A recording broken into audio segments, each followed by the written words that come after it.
नमस्कार मंडळी, आज आपण निघालेलो आहोत हरिहर हा अतिशय रोमांचकारी ट्रेक करण्यासाठी।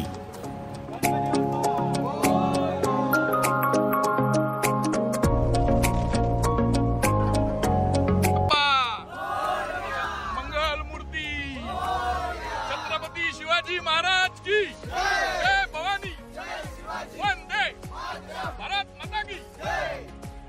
हरिहरला जाण्यासाठी कसारा खोडाळा मार्गे हर्षेवाडी या बेस विलेज मधून जावे लागते। आम्ही मध्ये थांबून गरम गरम चहाचा आस्वाद घेतला।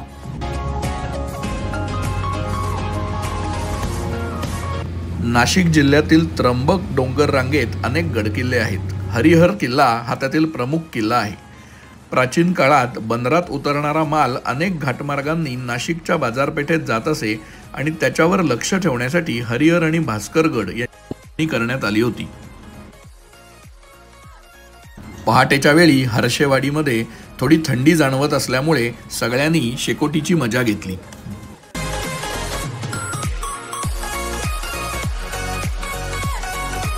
रात्रभर प्रवास करून सर्वांना खूप भूक लागली होती, त्यामुळे सर्वांनी गरम गरम पोह्यांचा आस्वाद घेतला।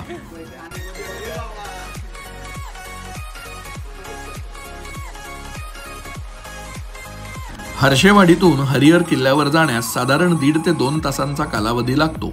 हा ट्रेक अवघड अशा कातळ कड्यातून चढायचा असल्यामुळे साधारण नवशिक्यांनी न करण्यासारखा आहे।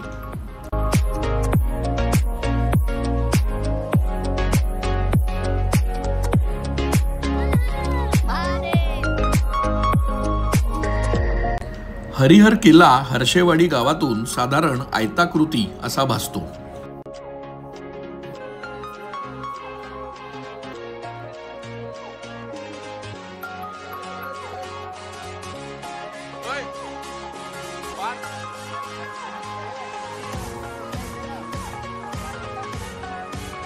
साधारण 1 तास पठारावरून पायपीट केल्यानंतर आपण किल्ल्याच्या कातळ भिंतीपाशी पोहोचतो।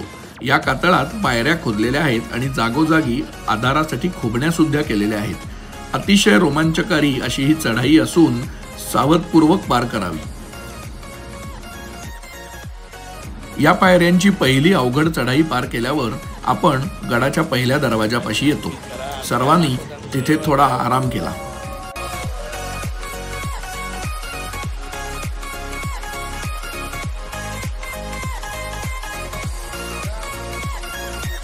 इथून पुढच्या प्रवासात पुन्हा काही पायऱ्या लागतात आणि या पायऱ्या चढून आपण गडाच्या मुख्य द्वारापाशी पोहोचतो। 80 डिग्री सरळ अशा या पायऱ्या चढताना सावधगिरी घ्यावी।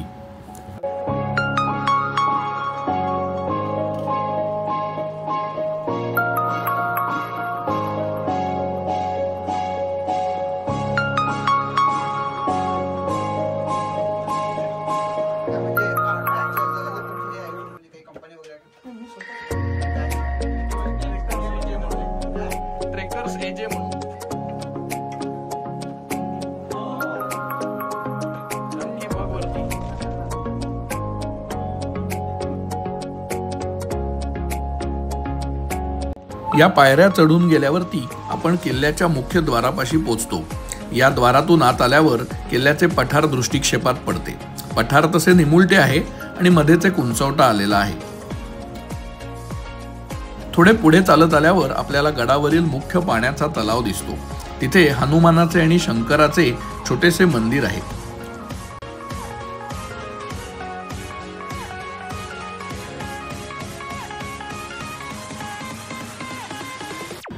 गडावर पाण्याची 6 ते 7 टाकी असून या टाक्यातील पाणी आता पिण्यायोग्य नाहीये।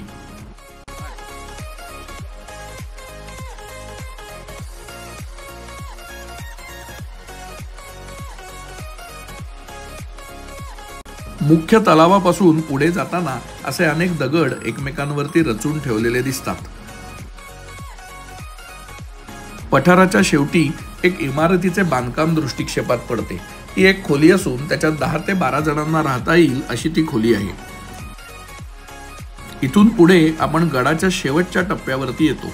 हा एक छोटासा कडा असून इथे वर चढण्यासाठी बरीच कसरत करायला लागते। अनुभवी लोकांनीच हे चढाईचे साहस करावे।